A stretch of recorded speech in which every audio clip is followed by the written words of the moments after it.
I was born in the southern part of Iran, a city called Abadan, born in a Muslim family, Shiite Muslim family.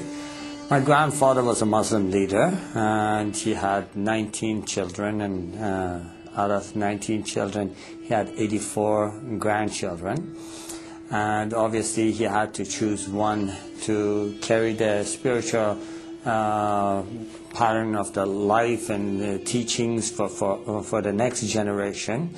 He asked, he had, obviously there had been some things that, some things had happened, some accidents that I should have been killed, but every single time before a danger was coming toward me, I saw the silhouette of a person that always was there, and I spoke of it openly to others.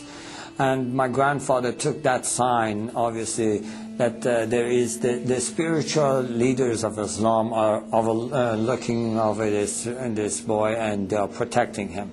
So he gave me very close attentions, and he taught me all the things I knew about Islam. I joined Hezbollah. I was in that army for about 3 years. I was studying Quran extensively then. My grandfather actually sowed this seed in my heart that I should share Islam with the poor, misled Christians, that have gone astray, and obviously remind and be a spiritual leader to our family outside Iran. I traveled to Malaysia, where I was caught with 30 illegal passports, put in prison, and so I started teaching Islam in the jail and telling everybody what they must do, what are their duties toward Allah. And so I did this routine every day. I prayed obviously 5 times a day. Shiites do pray 3 times, and they include the 17 rak'ah in the 3 times. But what I did, because I wanted to spend more time with God, I did it at 5 separate times. And then in the end of the evening, I would pray extra prayers. I would have the habit of reading through the Quran cover to cover once every 10 days. And I had gained the spiritual powers out of Islam. In Quran, they have the Jannah, and the spiritual beings. And so speaking to them is not forbidden. In fact, there are stories of talking to them that Prophet Muhammad did. So I had been able to connect to that spiritual realm and been able to acquire powers out of that. And so I was able to pray for people, especially when people, someone hurt them or someone did something to them. They would come to me and they would ask me to say a prayer, and immediately that person would get sick, have an accident, this kind of things, I was able to close my eyes, tell you what a person is doing in another room. And so this had made me more power hungry, and I wanted to gain more power. So I would spend and meditate more in the Quran. And so as I was doing that one night, I just was meditating in the verses, and there are words in the Quran that are repeated continually, repeatedly, but they have no meanings. They are the secrets of Quran. And so when I was meditating on this, a spirit entered the room, and it was much more powerful than I could handle, or I could overcome. And so I was filled with fear. And so I tried using all the tools Islam had given me. In the name of Allah, I command you to leave, Satan, I rebuke you, kind of things. And I used all those, and nothing was helping. At that moment, I was totally desperate, and I felt like it is choking me, choking the life out of me, and I felt like I'm dying in that cell.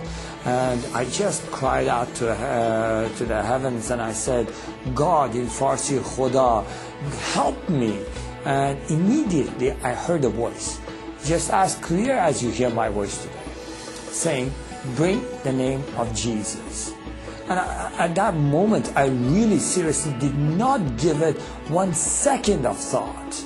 I feel like going back, I was drowning. A man that is drowning, you throw a rope, they would never question you about the color of the rope. And just grab on. And so I did. I said, Jesus, if you are true, show me yourself.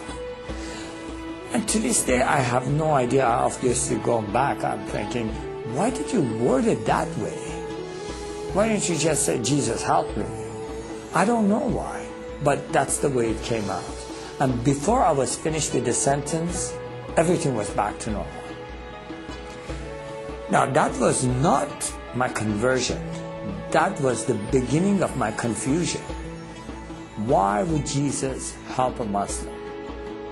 Now, I had done everything in my power to be a good Muslim. I had already tried to go and commit myself to, in the way of Allah and be a martyr for Him, walking on the mines. And so the government of Iran is used to issue the people that are fadai, or the ones that are willing to give themselves, to sacrifice themselves, a special Quran that had the stamp of the government. That I had participated in the executions by hanging. I had done everything that I thought I must do against the infidels, and anything and everything I must do to share Allah with others. So I knew that something is wrong, and that was not because I doubted Allah or doubted Islam or anything. I fully believed, and I didn't know what that is, and it just confused me. And so I tried to just forget about it, But that question, why would Jesus help a Muslim? Why would Jesus help a Muslim? That would just keep coming at me. I believe in Muhammad, the last prophet, I would think. In the perfect religion, why would Jesus come to help me? And so that 2 weeks period, I just got really confused, and I said, okay, I'm going to pray and fast and ask God Himself to show me the path. Obviously, I thought at that moment, and there are verses and things taught in the Quran that says the ways of Allah are many, and no matter what part of the mountain you climb, you always come to the same mountaintop. And I thought, maybe that is what God is, And then, no, maybe it is different for God. Maybe God has a specific way for me, and He wants me to follow that specific way. So I thought, I will never find out unless I ask this question. So I did. I prayed and fasted, and from the bottom of my heart, with all my strength, I asked, God, what is it that you want me to do? What way is it that you want me to follow? And so for 2 weeks, I sat in one place, and I prayed as many hours as I was awake, and I fasted.